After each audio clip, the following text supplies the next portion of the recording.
Hello students, welcome to my channel Science with Shivani ma'am, and today's we discuss about the topic human digestive system means मानव पाचन तंत्र।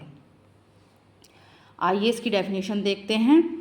Large insoluble food particles are broken down into small of water soluble molecules so that absorb by blood and give energy to our body parts. It means पाचन तंत्र का मुख्य कार्य भोजन के बड़े बड़े टुकड़ों को छोटे छोटे अणु में विभाजित कर देना है या तोड़ना है, और ये अणु हमारे रक्त में घुलकर हमारे शरीर के अंगों को ऊर्जा देते हैं और उन ऊर्जा से हम अपने दैनिक कार्य कर पाते हैं। अब ये प्रोसेस किस किस तरह से हमारी बॉडी के अंदर होता है, आइए जानते हैं। सबसे पहले ये 5 चरणों में, या आप कह सकते हैं 5 टाइप्स में डाइजेस्टिव जो प्रोसेस होगा वो हमारी बॉडी में फुलफिल होगा। सबसे फर्स्ट स्टेप होगा इंजेशन।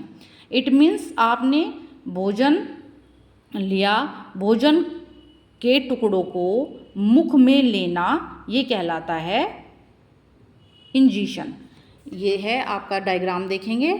सबसे पहले आपकी क्या होता है, माउथ में बकल कैविटी होती है जिसके अंदर आपके टंग, टीथ, सलाइवरी ग्लैंड्स ये सब आ जाते हैं। पहले आपने भोजन के टुकड़े को अपने मुख में डाला। यहाँ पर दांत और आपकी जीभ और आपकी लार ग्रंथियाँ उस पर क्या करेंगी, अपना एक्टिविटी करेंगी, जैसे कि दांत चबाएंगे, और टंग से आपके टंग के ऊपर नीचे सलाइवरी ग्लैंड्स होती हैं, वो उसमें सलाइवा मिलाएंगी। तो उससे वो क्या बन जाएगा, जो बड़ा टुकड़ा था दांत से आपने चबाया तो वो छोटे छोटे टुकड़ों में विभक्त हो जाएगा। तो ये जो प्रोसेस हुआ माउथ के अंदर बकल कैविटी में, ये फर्स्ट स्टेप कहलाता है इंजेशन।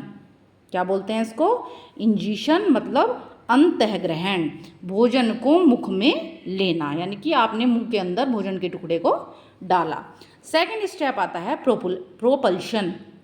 प्रोपल्शन मीन्स होगा जो आपने अपने माउथ में भोजन डाला था वो अब आपने चबा लिया है, आपके सलाइवरी ग्लैंड से निकली लार उसमें घुल गई है, तो अब वो चबाने के बाद आपके स्टोमक में जाएगा, स्टोमक की तरफ जाएगा। और किसके थ्रू जाएगा, आइए डायग्राम में देखते हैं। यहाँ आपने माउथ में फूड को क्या कर लिया है, इनगल्फ कर लिया है। यहाँ से उसके बाद ये जाएगा आपकी आहार नाल, जिसको बोलते हैं ओसोफेगस, या हिंदी में बोलते हैं ग्रास नली। Oesophagus means food pipe. तो जब ये इंजेशन प्रोसेस के बाद क्या हुआ, फूड आगे चलकर आपके स्टोमक की तरफ गया। यह है आपका स्टोमक, पेट, जिसको क्या बोलते हैं, आमाशय हिंदी में। तो ये जो स्टेप हुआ इसको बोलते हैं प्रोपल्शन। फर्स्ट स्टेप था इंजेशन, सेकंड हुआ प्रोपल्शन। फर्स्ट स्टेप में आपने भोजन को चबा लिया है, अब चबा हुआ भोजन आपकी फूड पाइप ओसोफेगस से स्टोमक तक पहुंच गया है। इस प्रोसेस को बोलेंगे प्रोपल्शन। अब थर्ड स्टेप आएगा डाइजेशन।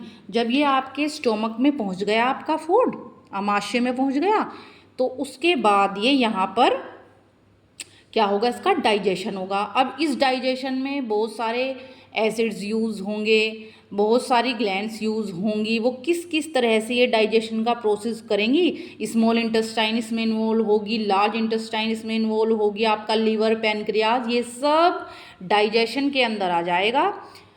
ये हम डिस्क्राइब करेंगे आगे। इससे पहले आप अपना फोर्थ जो स्टेप है इसका वो सुन लीजिए। फर्स्ट आपने समझा कि आपने भोजन को मुंह में ले लिया है, ग्रहण कर लिया है, इनगल्फ कर लिया है।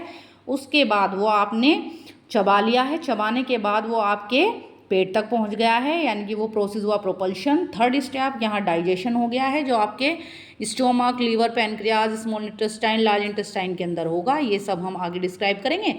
अब क्या होगा, जो आपने ये सब डाइजेशन यहाँ हो चुका है डाइजेस्टिव पार्ट्स के अंदर, अब उसका क्या होगा, एब्सॉर्प्शन। यहाँ क्या होगा, यानी कि वो जो डाइजेस्टिव फूड है वो आपके ब्लड में घुल जाएगा और उससे आपको क्या मिल जाएगी, एनर्जी, जिस एनर्जी से आप अपना डेली एक्टिविटीज़ हैं, जो वर्क हैं वो कर सकेंगे, जैसे स्कूल जाना, खेलना, ये सभी।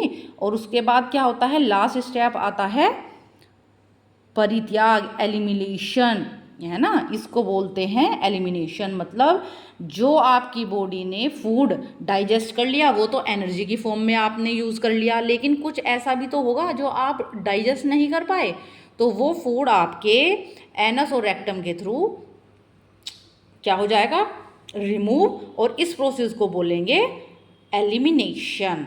तो ये 5 जो स्टेप्स होते हैं, प्रोसेस होते हैं, इनमें ये डाइजेस्टिव सिस्टम कंप्लीट होता है। इसके बारे में हम आगे डिस्क्राइब करेंगे। इसके लिए आप मेरे चैनल को लाइक करें, कमेंट करें और अच्छी नॉलेज के लिए जुड़े रहिए मेरे साथ, कमेंट करिए। Thank you.